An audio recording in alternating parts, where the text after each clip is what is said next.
Hey there people, how's it going? This is Cross the Rubicon channel. I'm here, look at this here.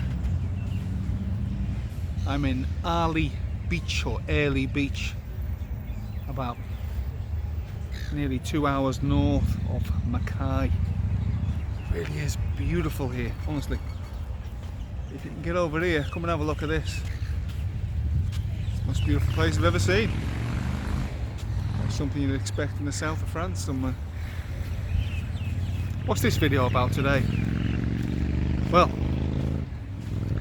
I'd like to talk briefly about the persecution of the ex-president of the United States, Donald Trump, and how the Democrats and the deep state are doing all they can to prevent that man from becoming the president, because if he runs, if he's allowed to run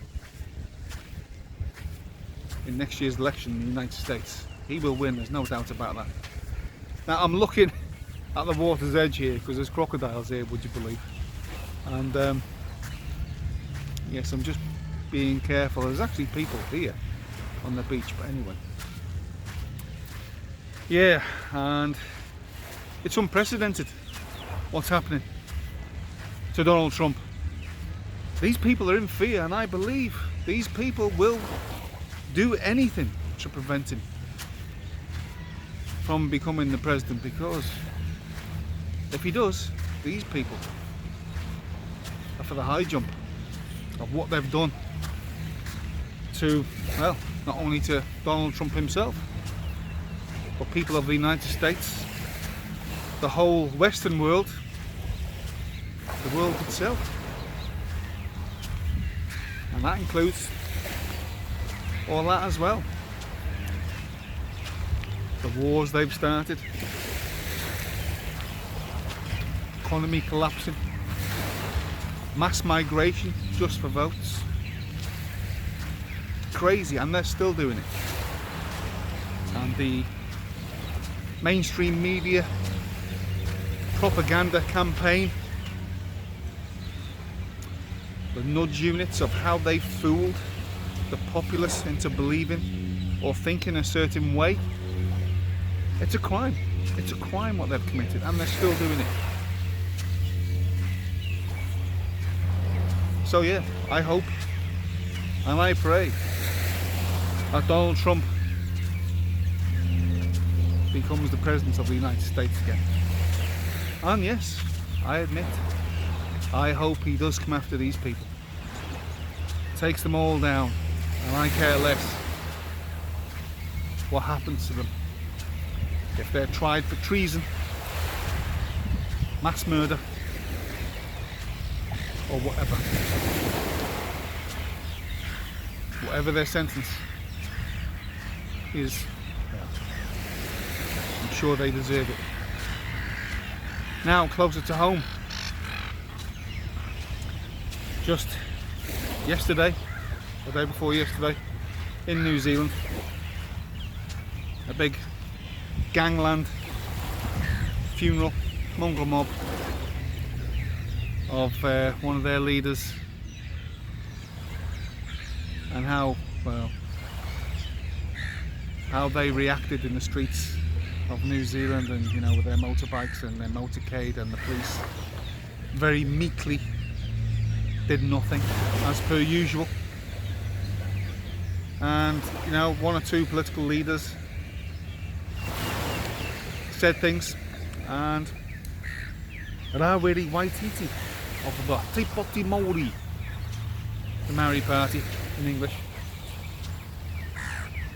he basically implies anyone who criticises these gangs is a racist, and he told them to keep away in an intimidated kind of manner.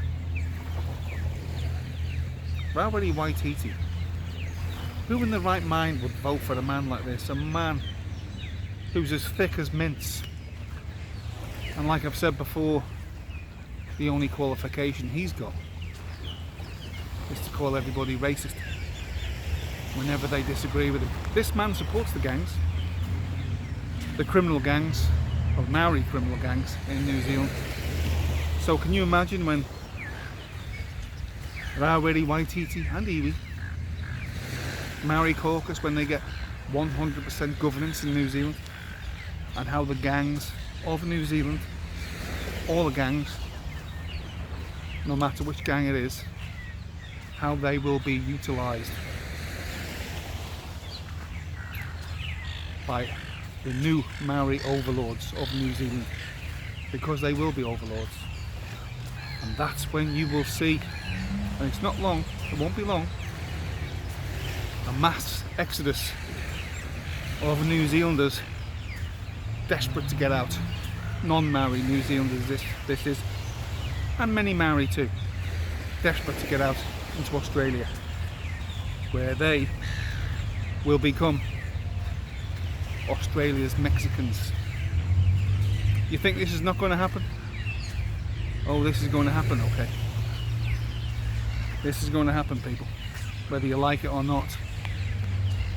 Hence Julian Batchelor's tour of New Zealand. He knows it's going to happen, and he's trying to raise awareness.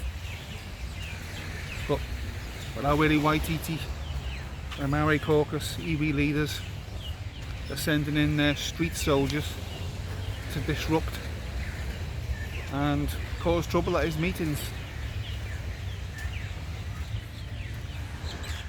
But I'm not sure it's enough for just Julian Batchelor to work alone at great risk, because I have no doubt that the Maori Party and these iwi leaders worth $100 billion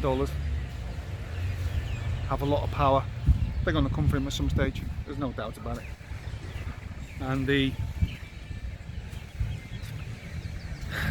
fines they're talking about of people who say the wrong things in New Zealand are going to be in excess of $200,000. 200,000, not 2,000, 200,000. And have a guess who's going to be in charge of who decides something's wrong and how much they're going to be fined. Guaranteed it's going to be a radical extremist Maori, probably Nanaia Mahuta or Willie Jackson, and they will decide what people say is offensive and worthy of a huge fine. I mean, 200 grand for a normal person, it's going to destroy your life. It's crazy where New Zealand's going, heading for big trouble. Me personally, Australia's got its faults. I'd much rather be here. You got any sense?